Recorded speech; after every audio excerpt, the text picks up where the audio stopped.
Right, எல்லாம் solve பண்ணியிருப்பீங்கன்னு நினைக்கிறேன். இந்த ஈக்குவேஷன் ஃபார்ம் பண்ணிட்டீங்க அப்படின்னா வேலை முடிஞ்சு போச்சு.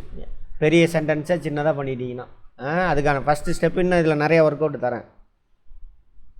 பண்ணியிருக்கணும், பண்ணலன்னா கற்றுக்க மாட்டீங்க.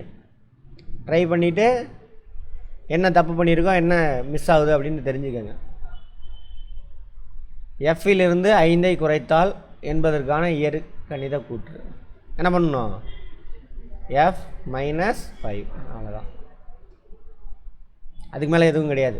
கரெக்டாக போட்டிருக்கீங்களா? பண்ணலன்னா இது பண்ணிக்கோங்க. எஸ்ஐ 5ஆல் வகுத்தால் என்பதற்கான இது எஸ்ஐ 5ஆல் வகுத்தால்,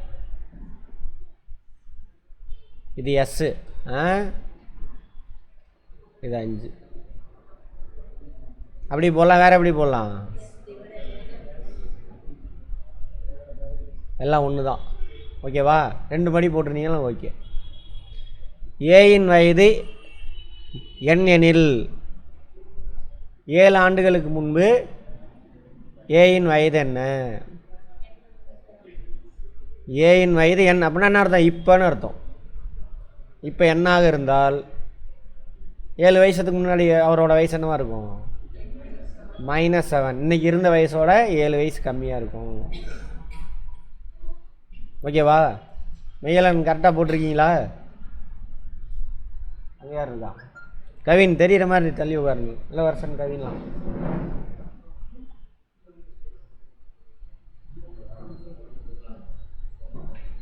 P-5 ஆனது 12 எனில் Pயின் மதிப்பு என்ன? P-5 ஆனது 12. ஓகேவா? பியிலேருந்து 5 மைனஸ் பண்ணுறோம், 12 கிடைக்கிது. அப்போ பியோட மதிப்பு என்னன்னு கேட்குறாங்க. பி கூட ஒரு என்னவா இருக்கார்? மைனஸில் இருக்கார். அங்கே போனால் என்ன ஆயிடுவார்? ப்ளஸ் ஆயிடுவார். பி = 12 ப்ளஸ்ஸு ஈக்குவேஷன்னா என்னென்னு நேற்று கிளாஸில் கரெக்டாக சொல்லியிருப்போம். அதை படி தான் ஃபாலோ பண்ணணும் நீங்கள். ஏன் இங்கே -5 இங்கே +5 வருது? இந்த -5 காலி பண்ணால் என்ன பண்ணணும்? இங்கே ஒரு +5 ஆட் பண்ணணும். அப்போ இது எதுவும் கேன்சல் ஆகும். லெஃப்ட் சைடு என்ன ஆயிரும்? தராசு கீழே இறங்கிருச்சு. ஸோ அதுக்கு ஈக்குவலாக என்ன பண்ணணும்? அந்த பக்கம் +5 ஆட் பண்ணணும். அவ்வளோதான். இப்போ எவ்வளவு? 17. கரெக்டாக போட்டிருக்கீங்களா எல்லோரும்? யார் போடல? பரவாயில்ல, கை தூக்குங்க. எல்லோரும் போட்டிங்களா? ரைட். ஒரு சிலர் ஒழுங்காக ஏதோ 1 2 போடல நீங்களே. அடுத்தது, அறிவழகன் அவர் தந்தையை விட 30 வயது இளையவன். அறிவழகனின் வயதை அவரது தந்தையின் வயதை கொண்டு எழுதவும். அறிவழகனின் வயது அவரது தந்தை வயதை விட 20 வயது 30 வயது இளையவன்.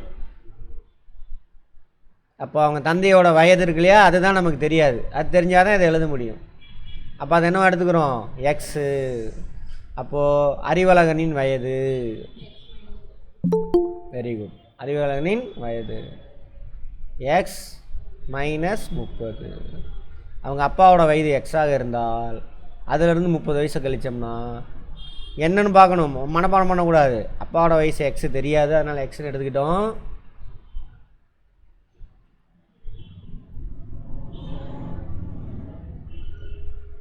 ஸோ அவரோட வயசு எக்ஸாக இருந்தால் அவரோட வயசுலேருந்து என்ன பண்ணும்? 30 கழிச்சோம்னா அதான் அறிவழகனுடைய வயது. எக்ஸுன்றது என்னது? என்ன நம்பராக இருக்கலாம். அவரோட வயசு 50 இருக்கலாம், 100 இருக்கலாம், 200 இருக்கலாம். அதனால் எக்ஸுன்னு எடுத்துக்கிறோம். அதனால தான் இதுக்கு பேர் என்னது? மாறி. மாறினா வார்த்தையில் அர்த்தம் இருக்கா? மாறலாம், எது வேணாலும் இருக்கலாம். அதான் மாறி.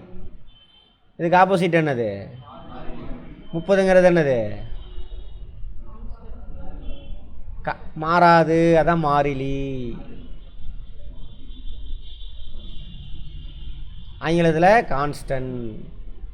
கான்ஸ்டன்ட்னா மாறாது. மாறுறதுனா என்ன அர்த்தம்? வேரியபிள். அர்த்தம் புரிஞ்சு பார்த்தீங்கன்னா ஒன்றுமே கிடையாது. துபாகூர். தாய்மொழியில் ஈஸியாக புரிஞ்சிக்கலாம். மற்ற மொழி வார்த்தையை வச்சு நம்ம தாய்மொழி புரிஞ்சதை வச்சு மற்ற மொழி வார்த்தைக்கு அர்த்தத்தை கண்டுபிடிச்சிக்கலாம். கான்ஸ்டன்ட் மாறாது, வேரியபிள் மாறக்கூடியது. தமிழில் மாறி. மாரியா என்னென்ன யூஸ் பண்ணுவாங்க இங்கிலீஷில்? ஆல்ஃபபெட்டிக்கல் எது வேணாலும் ஏலேருந்து பிசி XYZ வரைக்கும் யூஸ் பண்ணலாம். தெரியாத ஒரு எண்ணுக்காக என்ன பண்ணுறோம்? ஆல்ஃபபெட்டிக்கல் யூஸ் பண்ணுவாங்க. சரியா? ரைட். இதை பற்றின படிப்பு பேர் என்னது? இதை பற்றி படிக்கிறோம்ல, அது இங்கிலீஷில் அதுக்கு பேர் என்னது? அல்ஜீப்ரா. அந்த இதிலே போட்டிருப்பேனே. தமிழில் இயற்கணிதம். அதுக்கு என்ன அர்த்தம்னு தெரில. இயற்கணிதம். சரி, வார்த்தையில் அர்த்தம் டேரெக்டாக புரியல, ஏன்னா டிரான்ஸ்லேட் பண்ணியிருக்காங்க, அதனால். அவ்வளோதான். ஓகேவா? இந்த மாதிரி புரிஞ்சு சின்ன சின்ன விஷயத்தை புரிஞ்சுட்டே போனீங்கன்னா தான் பெரிய விஷயம் சிம்பிளாக முடியும். நீ பேசிக்கை சும்மா விட்டுட்டு நான் இப்போ பயங்கரமாக தான் படிப்பேன்னா ஒன்றும் கற்றுக்க முடியாது. எடுத்தவொடனே 30 மாடி கட்ட முடியுமா? 30வது மாடி ஒவ்வொரு அடுக்காக வச்சுட்டு போனால் தான் 30 மாடி கட்ட முடியும். சரியா? ஆமாம். நம்ம எல்லாமே எடுத்தோன்னே என்ன பண்ணுறோம்? 30வது மாடிக்கு போயிடணும்னு பார்க்குறோம். கை காலெலாம் உடஞ்சி போயிடும், பாதியில் ஓடி போயிடுவோம். ஆமாம். ஐஏஎஸ் எக்ஸாம்லேருந்து ஐஏஎஸ் எக்ஸாமே நீ இது பேசிக் புரிஞ்சுருந்தா எழுதிடலாம். புரியுதா? இந்த கிளாஸில் இங்கே உட்காந்தவங்க தான் கேட்டு பாருங்கள். ஜாகிரஃபி கொஸ்டின் அவர் சால்வ் பண்ணார் போன 2024 யூபிஎஸ்சி கொஸ்டின். இங்கே படித்த பேசிக். சரியா? ஆமாம். அப்போ பேசிக் புரிஞ்சிருந்தா போதும், யூபிஎஸ்சி கொஸ்டின்லாம் சும்மா தட்டிட்டு போயிட்டே இருக்கலாம். அது புரியாதனால தான் என்ன ஆகுது? நிறையா படிக்கணும், அதை படிக்கணும், இதை படிக்கணும், கதை விட்டுட்டு உனக்கெல்லாம் அறிவு இல்லை அப்படின்னு சொல்லி அவங்களெல்லாம் அந்த வேலை கிடைக்காம வச்சுருந்தானுங்க. வெரி சிம்பிள், பார்த்துக்கோங்க. யூ என்பது இரட்டை எண் எனில். இரட்டை என்னன்னு அர்த்தம்? Even number. இரட்டைப்படை எண் சொல்லுவாங்க, இரட்டை எண், ஈவன் நம்பர். பின்வருவனவற்றை எவ்வாறு குறிப்பிடுவாய்? யூயின் அடுத்த இரட்டை எண் எது? அடுத்த எண் இரட்டைப்படை எண்ணுக்கு அடுத்தது என்னவா வரும்? இரட்டைப்படை எண்ணுக்கு அடுத்த எண் என்னவா இருக்கும்? ஒற்றைப்படை எண்ணு வரும். அப்போ அடுத்த எண்ணு கிடையாது. புரியுதா இல்லையா? என்னங்க ரொம்ப யோசிக்கிறீங்க? சிந்தனை திறனை கெடுத்து வச்சிருக்கிறானுங்க. 1 2 3 4 5 இரட்டைப்படை எண்ணுக்கு அடுத்ததான் என்ன வரும்? சரியா? அப்போ இரட்டைப்படை எண் +1னாக்கா ஒற்றைப்படை எண் தான் வரும். இரட்டைப்படை எண்ணுக்கு +2 போட்டிட்டானா என்ன ஆகும்? அடுத்த இரட்டைப்படை எண் வரும். கரெக்டா? அப்போ +1 போடக்கூடாது, +2. சிம்பிளான விஷயம். இதெல்லாம் கேட்டிருக்கான், பார்த்துக்கோங்க. இன்னும் நிறைய கற்றுக்கலாம். யூங்கிறது என்னது? இரட்டைப்படை எண். அடுத்த இரட்டை எண் எது? அப்போ என்னது? U+2. மொட்டையாக மனப்பாடம் பண்ணக்கூடாது. என்ன காரணம்? புரிஞ்சுதா? ரைட். அடுத்தது யூவின் முந்தைய இரட்டை எண். இதுக்கு முன்னாடி எத்தனை எண்ணம் வரும்? 2 எண்ணுக்கு முன்னாடி வரும். 0வா? 2ஆக இருந்தால் -1 போட்டால் ஒற்றைப்படை எண் தான் கிடைக்கும். -2 போட்டால் தான் என்ன ஆகும்? இரட்டைப்படை எண் கிடைக்கும். 0 என்னது? இரட்டைப்படை எண்ணா ஒற்றைப்படை எண்ணா? இரட்டைப்படை எண் தான். அப்போ எப்படி எழுதணும்? U-2. ஓகேவா? ரைட். ஏதோ தெரிஞ்சு வச்சுருப்போம், அப்படி இருக்கக்கூடாது. கிளியர் கட்டாக புரிஞ்சு வச்சுருக்கணும். மனப்பாடம் பண்ணவே கூடாது. பேசிக்கலாம். பின்வரும் வாய்மொழி கூற்றுகளை இயற்கணிதத்தின் கூற்றுகளாக மாற்றுக. அதான் டீயுடன் 100ஐ அதிகரிக்கன்னு என்ன அர்த்தம்? அடிஷன். அங்கே அடிஷன்றதை அப்படியே அதிகரிக்கன்னு போட்டான். கூட்ட அப்படின்னு போடணும். அது சேர்க்க, அதிகரிக்க. ரைட். அடிஷன்னு அர்த்தம்? அதிகரிக்கன்னு அர்த்தம். தமிழில் அப்படியே டிரான்ஸ்லேட் பண்ணி போட்டானுங்க. அப்போ என்ன ஒன்றும் T+100. Qயின் 4 மடங்கு. மடங்குன்னு அர்த்தம்? பெருக்கல், மல்டிப்ளிகேஷன். அந்த எண்ணை அத்தனை தடவை கூட்டுங்கன்னு அர்த்தம். ஒரு எண்ணின் முதல் மடங்கு என்ன? அதே எண். Very good. அப்போ நான் அர்த்தம் எப்படி எழுதலாம்? 4 இல்லை x × 1 அதை எழுதலாமா? ஒரு எண்ணின் 2 மடங்கு x × 2, x × 2.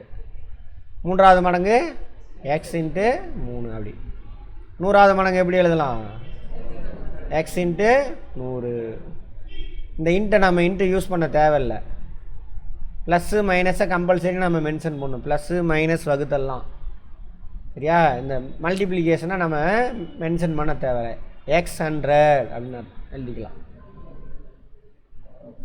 எக்ஸுன்ற இதுக்கு என்ன அர்த்தம்? எக்ஸ் ஏதோ ஒரு எண் அதோட 100 மடங்கு, 100வது மடங்கு அல்லது 100 மடங்கு, அதை எப்படி எழுதலாம். ஓகேவா? ரைட். இப்போ q இன் 4 மடங்கு எவ்வளவு? q இன்ட்டு 4 எப்படி எழுதலாம்? q4 அப்படின்னு எழுதலாம். ஓகேவா? ரைட். அடுத்தது ஒய்யின் 9 மடங்கிலிருந்து 4ஐ குறைக்க. ஒய்யின் 9 மடங்கிலிருந்து 4ஐ குறைக்க. ஒய்யின் 9 மடங்கு y9 சரியா. பிராக்கெட் போடலாம், போட தேவையில்ல, பிராக்கெட்டே போட்டுக்கலாம். -4 சரியா. அதே மாதிரி இங்கே பாருங்கள், இப்படி எழுதலாம். 9yன்னு எழுதலாம். 9yன்னு எழுதலாம். இப்போ பாருங்கள், 4 × 2 எவ்வளவு? 2 × 4 8 தான். அதே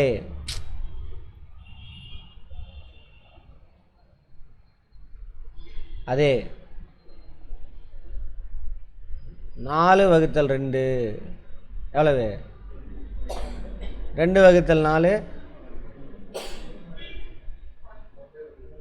பாயிண்டில் வரும். ஓகேவா? 0.5 சம்திங் வருமா? ஆமாம். அப்போ வகுத்தல் என்ன பண்ண முடியாது, இப்படி ஆல்டர்னேட்டிவாக போட முடியாது. பெருக்கலை வேணால் எப்படி போட்டாலும் ரிசல்ட் ஒன்று தான் வரும். அப்போ வகுத்தல் என்ன பண்ண முடியாது, இப்படி ஆல்டர்னேட்டிவ் பண்ண முடியாது, கரெக்டாக எழுதணும். ஓகேவா? அதே மாதிரி கூட்டல் பாருங்கள், புரிஞ்சுக்கணும் இதெல்லாம். கூட்டல் 2 + 4 எவ்வளவு? இங்கே +2 இருக்குன்னு அர்த்தம், கரெக்டா? மைனஸில் இருக்கு. அதே 4 + 2 அதே எங்கே பாருங்கள், 2 - 4 4 மைனஸ், இங்கே ப்ளஸ் இருக்குன்னு அர்த்தம். ஓகேவா? ப்ளஸ் இருக்குன்னு அர்த்தம். 4 - 2 +2.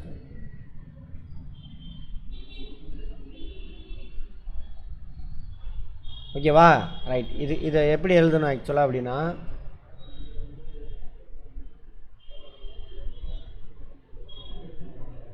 +4 +2 அப்படி போகணும். ப்ளஸ் இன்ட்டு மைனஸ் என்னது? Minus. Minus into plus minus தான். அர்த்தம் புரிஞ்சிருச்சா? அப்போ மைனஸையும் வகுத்தலையும் என்ன பண்ணக்கூடாது, நம்ம ஆல்டர்னேட்டிவாக மாற்றி போட்டு எழுத முடியாது. ப்ளஸ்ஸு மல்டிப்ளிகேஷன் என்ன பண்ணலாம், நம்ம இடத்த மாற்றி போட்டு நம்ம எப்படி பண்ணாலும் ரிசல்ட் ஒன்று தான். ஓகே, அதாங்க சொல்லியிருக்கோம். இதெல்லாம் சின்ன சின்ன தப்பு பண்ணுவோம், அது கிளியராக தெரியாதனால அதோட மனசு விட்ருவோம். அப்படி விடக்கூடாது. சரியா? ரைட். 9yன்னு எழுதலாம், y9ன்னு எழுதலாம். -4.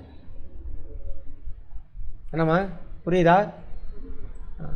அடுத்தது இன்னும் குழந்தைங்க மாதிரி சொல்லித்தரேன்றீங்களா? அதான் பிரச்சனையே. ரைட். அடுத்தது பின்வரும் இயற்கணித கூற்றுகளை வாய்மொழி கூற்றுகளாக மாற்றுவோம். ரிவர்ஸில். சரியா? இதை எப்படி எழுதலாம்?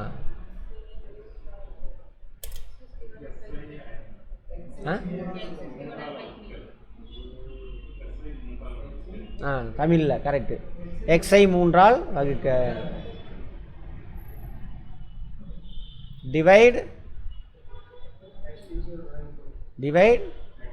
x/3 அப்படியே வேறு மாதிரின்னு சொல்லலாமே. சரி. அடுத்த கொஸ்டின் எப்படி எழுதலாம்? 10 மடங்குடன் 11ஐ கூட்டுக. கரெக்டா? ரைட். எக்ஸின் 10 மடங்குடன் 11ஐ கூட்டுக.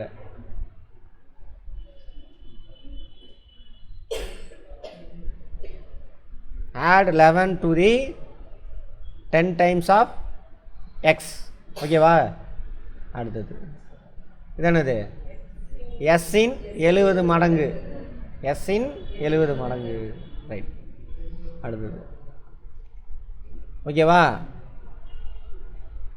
70 டைம்ஸ் ஆஃப் எஸ். குட்.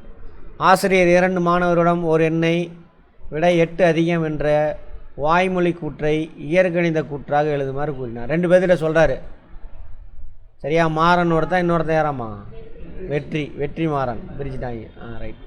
இதில் எது சரி? எது சரி? வெற்றி தான் கரெக்டு. எஸ் 8xன்னு போட்டான்னு அர்த்தம் மடங்கு. அப்படின்னா அர்த்தம் எக்ஸை 8 தடவை கூட்டுன்னு அர்த்தம். X plus X plus X plus X plus அப்படியே ஒவ்வொன்றும் செஞ்சு பார்க்கணும். ஈக்குவல் டு என்னது 8x. ஓகேவா. 8 + xன்னு அர்த்தம் இந்த எக்ஸு கூட வெறும் 8 மட்டும் கூட்டுறது. 8xன்னு அர்த்தம் 8 சரி எக்ஸை 8 தடவை கூட்டுறோம். கரெக்டா? ரைட். அப்போ இதுதான் கரெக்ட். சின்ன சின்ன விஷயம் தான். இது புரிஞ்சிட்டோம்னா அல்ஜீப்ராலாம் சும்மா.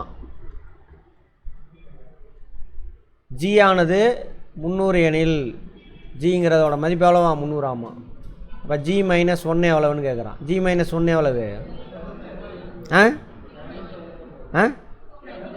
299. ஜி +1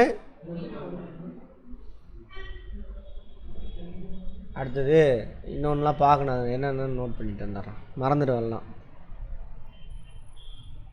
அடுத்து நாம் பார்க்க வேண்டியது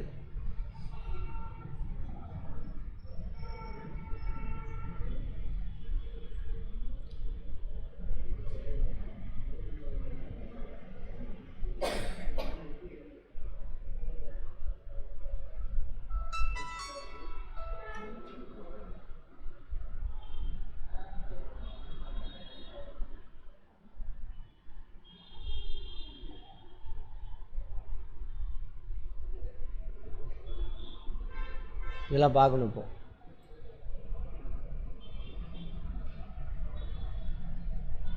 அப்புறம் 2s - 6 ஆனது 30 எனில் எஸ்ஸின் மதிப்பு என்ன? 2s - 6. அடுத்து கவனிங்க, இன்னொன்று பார்க்கணும். வி போர்டு மாஸ் பார்க்கணும்.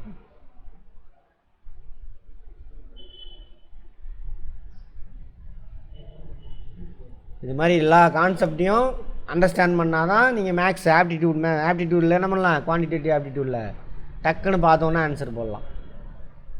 அது பார்க்கணும். 2 × s - 6. ஓகேவா. இதை நம்ம எப்பயுமே அந்த போர்டு மாஸை ஃபாலோ பண்ணோம்னா இதை தான் ஃபஸ்ட்டு சால்வ் பண்ணணும். என்னம்மா கரெக்டாக இதை தான் சால்வ் பண்ணணும். பார்ப்போம், அதை பற்றி சொல்கிறேன். அப்போ என்ன வரும்? எஸ்ஸோட வேல்யூ என்ன சொல்கிறாங்க? 2s 2s - 6. எஸ்ஸோட வேல்யூ எவ்வளோதா? 30 இல்லை அது சேர்ந்தது. சரி, 2s - 6 ஆனது 30 எனில் ஓகே 30 எஸ்ஸோட மதிப்பு.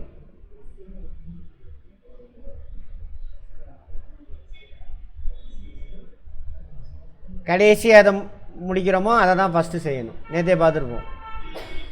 இதை தான் ஃபஸ்ட்டு சால்வ் பண்ணணும். ரெண்டாவதாக தான் இதை சால்வ் பண்ணணும். அப்போ ரிவர்ஸில் போகிறப்ப என்ன பண்ணணும்? ரிவர்ஸ்லேருந்து போகணும். அப்போ -6 அங்கே போனால் என்ன ஆயிரும்? +6. ஓகேவா. அடுத்தது எஸ் இதா. இங்கே 2 எங்கே இருக்குது? எஸ் கூட என்ன ரிலேஷனில் இருக்குது? மல்டிப்ளிகேஷனில் இருக்குது. அப்போ வந்து என்ன ஆகும்? டிவிஷன் 2. அப்போ எவ்வளவு? 36/2. அப்போ எவ்வளவு? 18 ஆன்சர். ஓகேவா. எப்படி வரோமோ அப்படி தான் போகணும். ஃபஸ்ட்டு இதை தான் சால்வ் பண்ணணும். அப்புறம் தான் என்ன பண்ணுவோம்? இதை வரும். இப்போ ரிவர்ஸில் போகும்போது என்ன பண்ணணும்? இதை ஃபஸ்ட்டு சால்வ் பண்ணணும், அப்புறம் இதை எடுத்துகிட்டு போகணும். அப்படி ரைட். மாறி என்பதன் பொருள், அதாவது வேரியபிள். இப்போ தானே பார்த்தோம். என்னம்மா பிரச்சனை? கேளுமா, டவுட் இருந்தா கேளுங்க. இல்லையா? கிளியரா? கேட்டிங்கன்னா மற்றவங்களும் கிளியர் ஆகும். அதுக்கு தான் சொல்கிறேன். என்ன டவுட்டு சொல்லுங்கள்.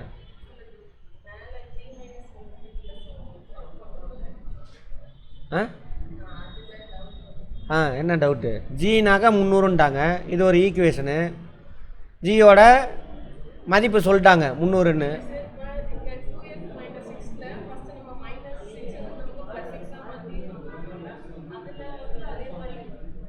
அங்கே தான் ஒன்றுமே இல்லையே. அவன் இதை அப்படியே சால்வ் பண்ண சொல்கிறான். அப்படியே சால்வ் பண்ண வேண்டியதுதான். 300 - 1 அவ்வளோதான். சரியா? என்னமா இருக்குது? இங்கே ஒன்றுமே கிடையாதுமா. இது தாம்மா 3 இருக்குது. 1 2 3 டேம் இருக்குது இதில் தான். அதில் என்ன இருக்குது? வெறும் 2 டேம். அப்படியே சால்வ் பண்ணி போட வேண்டியது. வந்துருச்சா? கிளியரா? ரைட். பேசாதீங்க, கவனிங்க.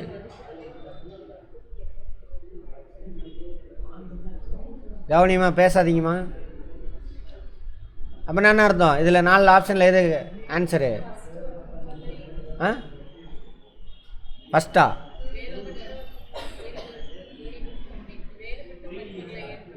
அப்புறம் எப்படி ஃபஸ்ட்டுன்னு சொன்னீங்க? எப்படிம்மா ஃபஸ்ட்டு வரும்? சில மதிப்பா? அப்படிலாம் கிடையாது. கோடான கோடி எல்லாத்தையும் எடுத்து சேர்த்தலாம். அதில் 1 சேர்த்தலாம், 0 சேர்த்தலாம், -1 சேர்த்தலாம், மைனஸ் எதை வேணாலும் சேர்க்கலாம். வேறுபட்ட மதிப்புகளை எடுக்கக்கூடியது. நிலையான மதிப்பு கிடையாது. இது கிடையாது. சில மதிப்பு மட்டும்தான் எடுத்துக்குமா? எதை வேணாலும் நீங்கள் எக்ஸில் வச்சுக்கலாம். இங்கே 300ன்னு சொன்னால ஜிங்கிறது 300ங்கிறது என்ன பண்ணலாம்? கோடின்னு வச்சுக்கலாம், மைனஸ் குரோர் வச்சுக்கலாம், எப்படி வேணாலும் வச்சுக்கலாம். n வாரங்களில் உள்ள நாள்களின் எண்ணிக்கை எப்படி எழுதுவேன்? அது W. அது n வாரங்களில் ரைட். இதுதான் வாரத்தோட 7 கூட்டினா இது. சரியா? 7 வாரத்துலையும் ஒவ்வொரு வாரத்துலையும் என்ன இருக்கும்? 7 + 7 + 7 + போகும். W என்னன்னு தெரியாது. அதனால் என்ன போகிறோம்? 7 × W. அப்போ 7W. வேறு மாதிரி எழுதலாமா? இதை W7 எழுதலாம். இப்படி எழுதலாம், இப்படி எழுதலாம், இப்படி எழுதலாம். வட்டத்தில் எக்ஸின் எதாவது சால்வ் பண்ண முடியும்?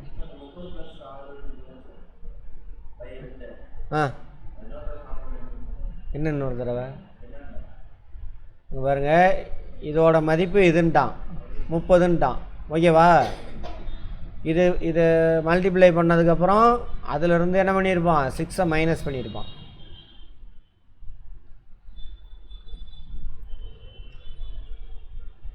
என்ன சொல்லியிருக்கான்? 2s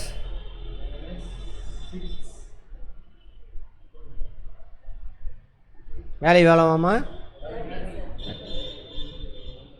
இதையும் மல்டிப்ளை பண்ணதுக்கப்புறம் ஓகேவா, இதை மைனஸ் பண்ணியிருப்பாங்க. ஓகேவா? சரி, இப்போ என்ன பண்ணுறோம்? 2 × s. எஸ்ஸோட மதிப்பு தான் தெரியலையோ? எஸ்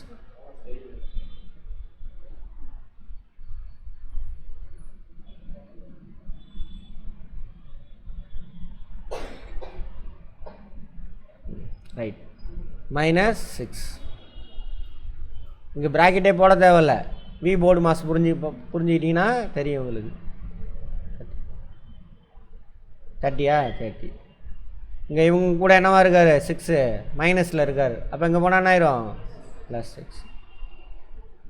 ஓகேவா? அடுத்தது எஸ் என்னவா இருக்கார்? Sorry, constant 2. எஸ்ஸோட வேல்யூ தானே நமக்கு தேவை. ஸோ இதை காலி பண்ணியாச்சு. இங்கே அடுத்து என்ன? எதை காலி பண்ணணும்? 2. இவர் கூட எஸ் கூட என்னவா இருக்கார்? வேரியபிள் கூட. அதோட தலைகள் என்ன? அது டிவிஷன். அவ்வளோதான். அப்போ இதையும் கூட்டுங்க. ஏன்னா இங்கே வரும்பொழுது என்னாச்சு? இதை மல்டிப்ளை பண்ணதுக்கப்புறம் தான் அதை கூட்டினாங்க. சரி, மைனஸ் பண்ணாங்க. அப்போ இதை கூட்டிட்டு சரியாம்மா போட்டது கரெக்டு தானே? 36. ஆமாம், சரியா. 36 / 2 கரெக்டு தான். எப்படி போகிறோமோ படி ஏறி வரோம்ல, ஃபஸ்ட் ஃப்ளோர் ஏறி தான் 2வது ஃப்ளோர் வரும். திரும்ப இறங்கினா என்ன பண்ணும்? 2வது ஃப்ளோர் இறங்கி தான் ஃபஸ்ட் ஃப்ளோர் இறங்கி அப்புறம் தான் கிரவுண்ட் ஃப்ளோருக்கு போக முடியும். அப்படி வச்சுக்கோங்க. Ground floor, first floor, second floor வந்துட்டோம். இப்போ திரும்ப போனால் என்ன பண்ணணும்? செகண்ட் ஃப்ளோர்லேருந்து ஃபஸ்ட் ஃப்ளோர் வந்துட்டு தான் கிரவுண்ட் ஃப்ளோருக்கு போக முடியும். அதே தான். இதை மல்டிப்ளை பண்ணதுக்கப்புறம் தான் இதை மைனஸ் பண்ணாங்க. அப்போ என்ன பண்ணுறோம், இங்கே ஆட் பண்ணதுக்கப்புறம் தான் டிவைட் பண்ணணும். அப்போ அடிச்சுன்னா எவ்வளவு 18. அதில் தான் சின்ன சின்ன தப்பு நடக்கும். கான்செப்டோடு புரிஞ்சிங்கன்னா வேலை முடிஞ்சுது. அடுத்து போகலாமா? புரியலாம் கேளுங்க. உங்களுக்கு மட்டும் இல்லை, நீங்கள் உங்களுக்குள்ளே வச்சுக்காதீங்க. அதேமாதிரி அடுத்தவங்க நம்மளை கிண்டல் பண்ணுவாங்களான்னு நினச்சிங்கன்னா அறிவு வளராது. அடுத்தவங்களுக்கும் உங்களுக்கு சம்மந்தமே கிடையாது. இன்றைக்கி நீங்கள் எவ்வளோ அறிவோடு இருக்கீங்க, நாளைக்கு எவ்வளோ அறிவு வளர்த்துருக்கீங்க, உங்களை தான் நீங்கள் கம்பேர் பண்ணணும். அதுமாதிரி அடுத்தவங்க கிண்டல் பண்ணோம் அங்கேயே உக்காந்துருப்பான். சரியா? அதனால் அடுத்தவங்களாம் கவலைப்படக்கூடாது. அங்கேயே ஓப்பனாக கேளுங்க. ஒன்றுமே தெரில, ஜீரோ சார், தப்பே கிடையாது. குழந்தைகிட்ட போய் ஏதாவது சொல்லிக் கொடுங்க. தெரியலன்னு தான் சொல்லாது. ஆமாம் தானே? தெரியும்னு சொல்லிட்டு ஏதாவது போகுமா? எப்போ அந்த அந்த ஈகோ வருதில்ல, அடலசன்ட் ஏஜ், அதுலேருந்து நமக்கு எல்லாம் தெரியும்னு நினச்சிக்குவோம். ஒன்றுமே தெரியாட்டியும் அப்போ பிரச்சனை, நாலேஜே வளராது. முத்துல மூங்கில் அங்கேயே முத்தி போச்சுன்னு அர்த்தம். அது இல்லாமல் ப்ரெஷர் தேவையில்லாமல் எல்லாமே தெரியும் நினச்சிட்டு இருக்கோமா, அதை மெயின்டைன் படாத அவஸ்தை பண்ணணும். தெரிஞ்சதை தெரிஞ்சுன்னு சொல்லுங்கள், தெரியாதுன்னு சொல்லுங்கள். கற்றுக்க ட்ரை பண்ணுங்க. அதான் குழந்தைத்தனம்னு சொல்லுவாங்க. மன்மோகன் சிங் இவங்கெல்லாம் பார்த்தீங்கன்னா தெரியும், கடைசி வரைக்கும் கற்றுக்கிட்டே இருப்பாங்க. நம்மளுங்க கூட ஒருத்தர் இருந்தார், சாம்போடு கூட என்ன பண்ணார், ஃபேஸ்புக்கெலாம் கற்றுக்கிட்டு அதில் அப்டேட் பண்ணிகிட்டு இருந்தார் ஒரு ஆள். அதனால தான் இவ்வளோ வேலை செய்ய முடிஞ்சது தமிழ்நாட்டுக்கு. எண் வாரங்கள் உள்ள நாள்களின் எண்ணிக்கை அது போட்டாச்சா? ரைட். அடுத்தது வட்டத்தில் எக்ஸின் மதிப்பு என்னன்னு கேட்குறான். என்ன பேட்டர்னு?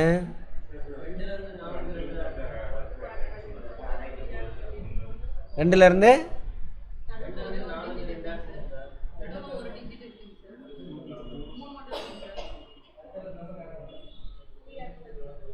ரெண்டு கூட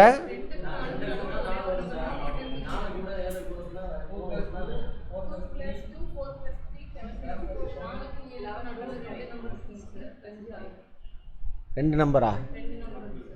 சரி, இது ஒரு நம்பர் சொல்கிறீங்களா? சரி ரைட். இதுக்கு நடுவில் ரெண்டு நம்பர். அடுத்து 3 நம்பரா? அப்புறம் 4 நம்பர். அடுத்து 5 நம்பரா? அப்போ என்னது 21? 22. Very good. யாருக்கு புரியல? அது புரிஞ்சிருச்சு? எல்லாத்துக்கும் புரிஞ்சிருச்சு. பாரதிராஜா அடுத்தது போட்டிங்களா? Very good. அடுத்தது y + 7 13.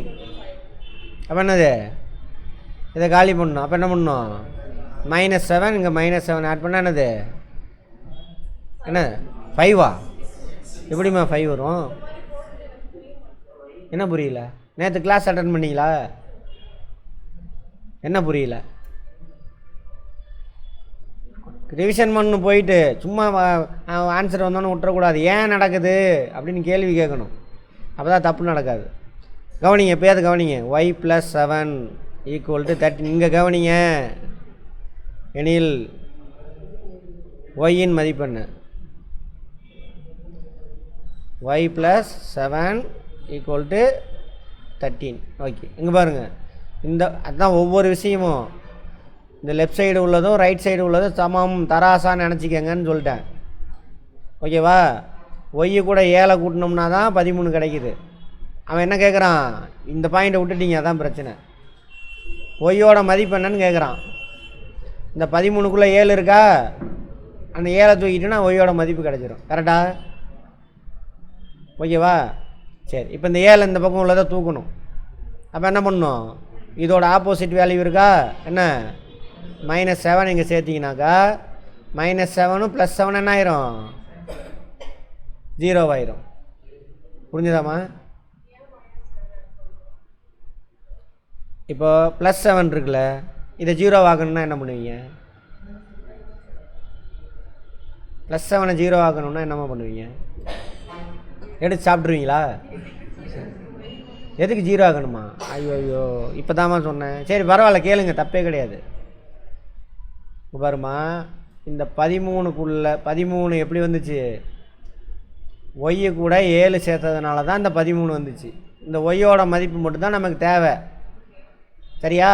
அப்போ இந்த பக்கம் உள்ள 7 காலி பண்ணணும், அதே மாதிரி இந்த பக்கம் உள்ள 7ஐயும் காலி பண்ணணும். அப்போ இதுக்குள்ளே இருக்கக்கூடிய ஒய் மட்டும் நமக்கு வெளியில் வரும். புரிஞ்சதா? ஆமாம், அதுக்கு தான் சொல்கிறேன். அது அப்படி கத்ததுனால தான் இங்கே பிரச்சனையே. நான் மாட்டிட்டு முழிக்கிறேன். எதுக்கு அந்த 7 அங்கே தூக்கிட்டு போனீங்க? அப்படி அந்த பையோட வேல்யூவா? நல்லா புரிஞ்சுக்கங்க. அதுக்கு தான் அதை சொன்னது நேற்று. ஏன் அப்படி செய்கிறாங்க, ஸ்கூலில் சொல்லி கொடுத்தான்னு சொல்கிறேன் உங்களுக்கு. அதான் பிரச்சனை. தராசு நினச்சிக்கங்க. தராசு இது என்ன அர்த்தம்? ஈக்குவல்ட்டு இதெல்லாம் விட்டுறீங்க, பிரச்சனையாக தான். சமன்பாடு நேற்று சொன்னோமா, சமன்பாடு கவனிமா, 2 பக்கமும் சமமாக இருக்கணும். தராசு என்ன பண்ணக்கூடாது, இந்த பக்கம் சாயக்கூடாது, இந்த பக்கம் சாயக்கூடாது. புரிஞ்சுதா? கவனிங்க, திரும்ப வரேன். y + 7 = 13. தராசு சாயக்கூடாது எந்த பக்கம். இந்த -7 காலி பண்ணோன்னா என்ன பண்ணும் இந்த பக்கம்? சரி, +7 காலி பண்ணா அதோட ஆப்போசிட் என்னது? -7. லெஃப்ட் சைடு வச்சாச்சா? லெஃப்ட் சைடு தராசில் ஒரு 100 கிராம் எடுத்து வச்சுட்டீங்க. ரைட் சைடு என்ன ஆயிரும்? மேலே போயிடும், இது கீழே வந்துடும். அப்போ என்ன இல்லை, இது ஈக்குவலாக இல்லைன்னு அர்த்தம். லெஃப்ட் சைடு இந்த -7 தூக்குறதுக்காக எதை இங்கே ஆட் பண்ணிங்களோ அதே என்ன பண்ணணும்? ரைட் சைடு ஆட் பண்ணணும், -7. இப்போ தராசு எப்படி இருக்கும்? சமமாகவே இருக்குமா? அதுக்குனால தான் அதுக்கு பேர் சமன்பாடு. அதை உங்களுக்கு எப்படி சொல்லி கொடுத்துட்டாங்க? ஆமாம், y + 7 = 13. இங்கே ப்ளஸ் y கூட இது எப்படி இருக்குது? ப்ளஸில் இருக்குது. ஸோ இங்கே போனால் -7 ஆயிருன்னு சொல்லி கொடுத்துருப்பாங்க. இந்த கான்செப்டை சொல்லி தராதனால தான் இப்போ வந்து கேட்குறீங்க என்கிட்ட. சரியா? அது எங்கே போனாலும் பிரச்சனை வரும். எக்ஸாம் ஹாலில் போய் அங்கேயே கன்ஃபியூஷன் வரும், ஏன் என்னன்ட்டு. அதான் சொல்லித்தரேன். அதோட தலைகள். ரைட். அப்போ இதோட தலைகள் நல்லிஃபை பண்ணுறதும்பாங்க. இதுவும் காலி ஆயிடுச்சா? காலி ஆயிடுச்சு. இங்கே ஒய் மட்டும் நிற்கிது. இதை சால்வ் பண்ணுங்கள். அப்போ y = எவ்வளவு? 13 - 7. இது மாதிரி பரவாயில்ல, கேளுங்க, தயவு செஞ்சு கேட்டுருங்க, இப்போயாவது கேட்டுருங்க. ஆமாம், y = 13 - 7. அப்போ என்ன வரும் சால்வ் பண்ணால்? 6. y = 6. சால்வ் பண்ணாமல் அப்படியே வச்சுருக்கலாம். வேணும்னே என்னை மாதிரி வாத்தியாக இருந்தானே என்ன பண்ணுவாங்க, கொஸ்டின் பேப்பரில் போட்டு வச்சுருப்பான். 6 கொடுக்க மாட்டான். நீங்கள் 6 தேடிகிட்டே இருப்பீங்க. அங்கே வச்சுருப்பான் 13 - 7 வச்சுருப்பான் ஆப்ஷனில்.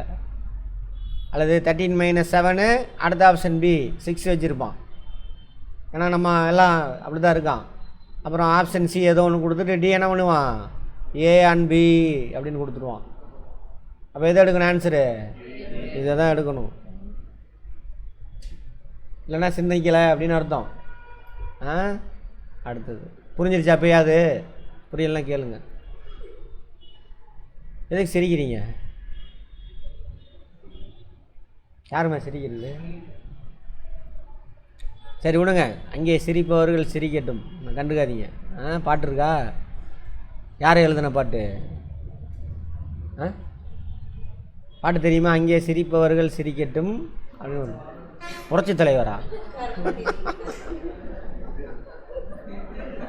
ஐயோ அப்பா, உங்கெல்லாம் எங்கே போய் ஒரு ஒன்று என்ன சொல்லுவாங்களே, வச்சா கூடியுமே அடித்தா மொட்டன்ற கதை தான் நீங்களாம். ஆமாம், யார் எழுத்தாளர்னு போய் எடுத்து பாருங்கள். எனக்கு தெரியாது யார் எழுதுனது தான் கேட்டேன். அந்தளவு தான் நம்மளை உருவாக்கி வச்சுருக்கானுங்க.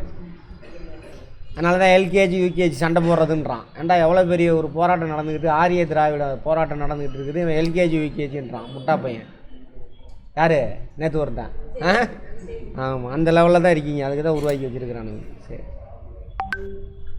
அடுத்தது அது அந்த நம்மளோட உரிமைக்காக நம்ம போராட்டிகிட்டு இருக்கோம். அதை கேவலப்படுத்துகிறான் அவ்வளோ சீப்பாக. அதுங்க கேவலப்படுத்துகிற இந்த ராஸ்கல் யார்? இவன் அந்த இனத்துக்காக போராடிட்டு அவனையும் பேசுகிறான். அப்படின்னா பார்த்துக்கு.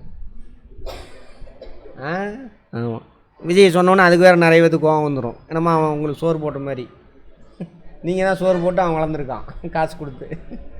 ஆமா, சரி சரி, அதை விடுங்க.